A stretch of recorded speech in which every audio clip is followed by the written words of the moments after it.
Chapter 3. Now Jehoram, the son of Ahab, began to reign over Israel in Samaria in the 18th year of Jehoshaphat king of Judah, and he reigned 12 years. He did that which was evil in the sight of the Lord, but not like his father and like his mother, for he put away the pillar of Baal that his father had made. Nevertheless, he cleaved to the sins of Jeroboam the son of Nebat, with which he made Israel to sin. He didn't depart from it. Now Mesha, king of Moab, was a sheep master, and he rendered to the king of Israel the wool of 100,000 lambs, and of 100,000 rams. But it happened, when Ahab was dead, that the king of Moab rebelled against the king of Israel. King Jehoram went out of Samaria at that time, and he mustered all Israel. He went and sent to Jehoshaphat the king of Judah, saying, The king of Moab has rebelled against me. Will you go with me against Moab to battle? He said, I will go. I am as you are, and my people as your people, my horses as your horses. He said, Which way shall we go up?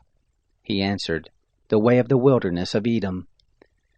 So the king of Israel went, and the king of Judah, and the king of Edom, and they made a circuit of 7 days' journey, and there was no water for the host, nor for the animals that followed them.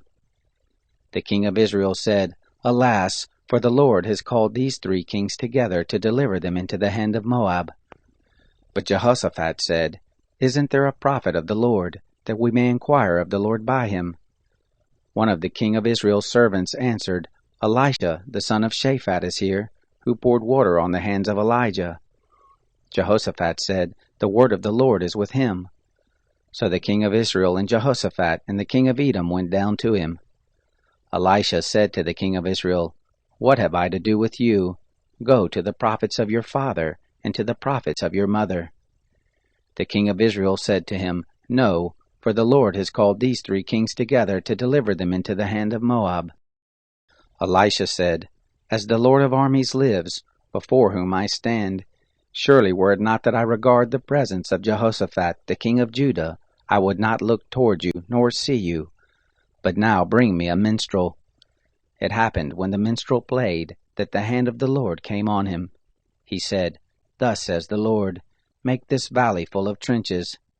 For thus says the Lord, You shall not see wind, neither shall you see rain.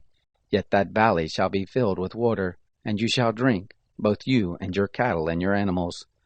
This is but a light thing in the sight of the Lord. He will also deliver the Moabites into your hand. You shall strike every fortified city, and every choice city, and shall fell every good tree, and stop all springs of water, and mar every good piece of land with stones.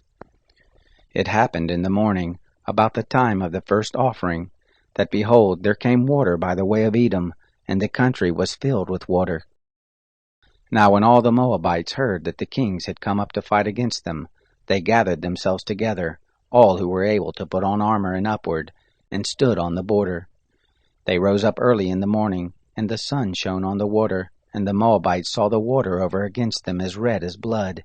And they said, This is blood. The kings are surely destroyed, and they have struck each man his fellow. Now therefore Moab to the spoil. When they came to the camp of Israel, the Israelites rose up and struck the Moabites, so that they fled before them, and they went forward into the land, smiting the Moabites.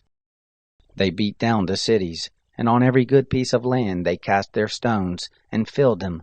And they stopped all the springs of water, and felled all the good trees, until in Kir Hareseth only the stones remained. However the men armed with slings went about and struck it. When the king of Moab saw that the battle was too severe for him, he took with him 700 men who drew the sword to break through to the king of Edom, but they could not. Then he took his eldest son, who would have reigned in his place, and offered him for a burnt offering on the wall. There was great wrath against Israel, and they departed from him and returned to their own land.